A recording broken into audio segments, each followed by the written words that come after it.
वह काम भी लगभग पूरा हो गया और पूरा होता जा रहा है। हमारे सामने मार्ग प्रशस्त है और अब हमें इस पर चलने की शक्ति चाहिए।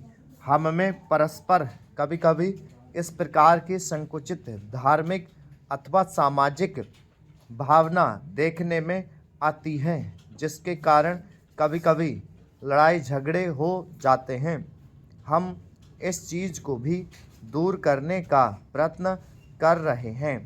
हमारे संविधान में स्पष्ट बता दिया गया है कि कोई चाहे किसी भी धर्म का क्यों न हो, किसी भी जाति का क्यों न हो, इस देश में सबको समान अधिकार है। गरीब से गरीब आदमी को भी वही एक वोट देने का अधिकार है जो कि राजा साहब को है या मुझे। धर्म के नाम पर किसी प्रकार का भेदभाव नहीं किया जाता है। उपाध्यक्ष महोदय, मैं आपका आभारी हूँ कि आपने मुझे बोलने का अवसर दिया। इस देश के वर्तमान भारी संकट के समय में और विशेष रूप से उस समय जबकि हम लड़ाई से अभी निवृत्त हुए हैं और आकाश में लड़ाई के बादल दूसरी तरफ से आने शुरू हुए हैं, हमारे वित्त मंत्री ने जो बजट पेश किया है वे इसके लिए बधाई के पात्र हैं। यद्यपि भिन्न भिन्न पहलुओं को लेकर आलोचनाएं की गई हैं, लेकिन यदि उनकी कठिनाइयों को भी देखा होता कि राष्ट्र को किन किन संकटों का सामना करना पड़ रहा है, इस बात पर भी अगर मेरे से पहले बोलने वाले वक्ताओं ने विचार किया होता तो मेरा विश्वास है कि उनकी आलोचनाओं का आधार कुछ दूसरा होता। उन्होंने ऐसे कठिन अवसर पर यह एक संतुलित बजट पेश किया है, उसके लिए मैं उन्हें बार बार बधाई देता हूँ, लेकिन साथ ही साथ मैं अपना यह कर्तव्य समझता हूँ कि कुछ ऐसे विचार भी उनके सामने प्रस्तुत करूं जिससे उनकी कठिनाइयां कुछ हल हो जाएं। उदाहरण के रूप में विगत 2 वर्षों में लेखा जोखा कमेटी में बैठने के समय मुझे ऐसा अनुभव हुआ है कि इस देश में 2-3 इस प्रकार की त्रुटियां मौजूद हैं जिनको दूर करने के लिए, जिनकी जांच करने के लिए यदि कोई एक कमेटी या आयोग बिठा दिया जाए तो राष्ट्र को, राष्ट्र की सरकार को, राष्ट्र के किसी विकास कार्यों को और राष्ट्र की रक्षा व्यवस्था के लिए करोड़ों नहीं अरबों की व्यवस्था फौरन हो सकती है। केवल शासन को जागरूक होकर कुछ कदम उठाने की आवश्यकता है। अभी कुछ छिपे हुए धन का जिक्र किया गया। सरकार ने भी समय समय पर ऐसा आभास दिया है कि इस देश में लगभग 30,000 करोड़ रुपए का छिपा धन मौजूद है। स्वयं मैं समझ नहीं पाता हूँ कि जब सरकार ऐसा अनुभव करती है तो इसकी व्यवस्था करने में उसको दिक्कत क्या आ रही है। ऐसा मालूम होता है कि कहीं इच्छा शक्ति की कमी है। भारत की इस सरकार ने अपनी शक्ति का ठीक से उपयोग करके उस दुश्मन के दांत खट्टे किए जिसके की ऊपर विश्व की शक्तिशाली और इंग्लैंड जैसी शक्तियों का अटूट सहारा था और जिसको कि उन्होंने हमारे विरुद्ध उकसा कर खड़ा किया था और अपना पूर्ण सहयोग दिया था। अध्यक्ष महोदय, मानव संसाधन विकास मंत्रालय की मांगों के संबंध में बोलने के लिए मैं खड़ा हुआ हूँ।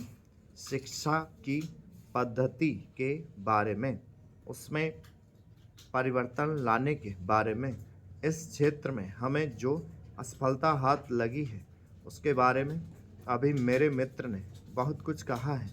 दुर्भाग्य की बात यह है कि देश में सभी लोग यह मानते हैं कि शिक्षा में प्रगति नहीं हुई है, शिक्षा पद्धति में आमूलचूल परिवर्तन नहीं हुए हैं, लेकिन फिर भी इस दिशा में कुछ किया नहीं जाता है। ऐसा प्रतीत होता है कि इस विषय में कुछ भी करने की स्थिति में हम नहीं रहे हैं। स्थिति ज्यों की त्यों चली आ रही है। इतना होने पर भी शिक्षा की मद पर होने वाला जो खर्च है और जो उसके लिए धनराशि आवंटित की गई है वह भी बहुत थोड़ी है। लेकिन उस पर ना जाकर मैं आपका ध्यान इस ओर दिलाना चाहता हूँ कि मर्ज बढ़ता ही गया। ज्यों ज्यों दवा की वाली कहावत ही आज चरितार्थ हो रही है। जितने ज़्यादा आयोग और समितियाँ बैठीं और जितनी ज़्यादा शिक्षा पद्धति के बारे में छानबीन की गई, उतनी ही ज़्यादा बीमारी बढ़ती गई। बीमारी का इलाज ना होकर और भी खराबियाँ पैदा होती गईं। अभी मेरे मित्र ने माननीय मंत्री का ध्यान एक रिपोर्ट की तरफ दिलाया था। इस तरह की बहुत सी रिपोर्टें हैं। अभी सदस्य महोदय भी एक रिपोर्ट का जिक्र कर रहे थे। रिपोर्ट तो बहुत सी प्रस्तुत हुई हैं, लेकिन मंत्रालय ने उस पर कभी कार्यान्वयन करने की दिशा में कोई कदम नहीं उठाया। अपनी इस हालत को उन्होंने इसी सदन में स्वयं स्वीकार किया है। अपनी व्यवस्था को उन्होंने स्वयं यहाँ प्रकट किया है। इस विषय पर और अधिक ना कहकर मैं आज के दिन मानव संसाधन विकास मंत्रालय का ध्यान दो विशेष विषयों की तरफ दिलाना चाहता हूँ। पहली बात तो मैं हिंदी के बारे में कहना चाहता हूँ। मंत्रालय का काम हिंदी का प्रसार और प्रचार करना है। हिंदी हमारे देश के राष्ट्रभाषा है। संविधान ने उसको राष्ट्रभाषा का स्थान दिया है, लेकिन हिंदी को वह स्थान अभी तक भी ठीक से प्राप्त नहीं हुआ है। इसके कई कारण हो सकते हैं। एक कारण हिंदी प्रेमियों का अधिक उत्साह हो सकता है। दूसरा, दलगत राजनीति से प्रभावित होकर राजनेताओं का भाषा के बारे में अपनाया गया दृष्टिकोण हो सकता है। महोदय, जो यह बजट प्रस्तुत हुआ है वह देश का एक ऐसा नया चित्र उपस्थित करता है जो चित्र उन्माद का है, आशा का है, सफलता का है। इसमें नए कर ज़्यादा नहीं लगाए गए हैं और जो थोड़े से कर लगाए भी गए हैं वे इस ढंग से लगाए गए हैं कि सभी लोगों पर उसका बोझ पड़ता है। इससे भी उनको निराशा हुई है। दूसरी बात जिससे उनको निराशा हुई है यह है कि 1-2 वर्ष देश को लेन देन के मामले में कठिनाई का सामना करना पड़ा था। योजना को कठिनाई में पड़ना पड़ा था, वह कठिनाई दूर हो गई है और मैं सदन की तरफ से उन देशों को धन्यवाद देना चाहता हूँ। उन देशों के प्रति आभार। स्टॉप।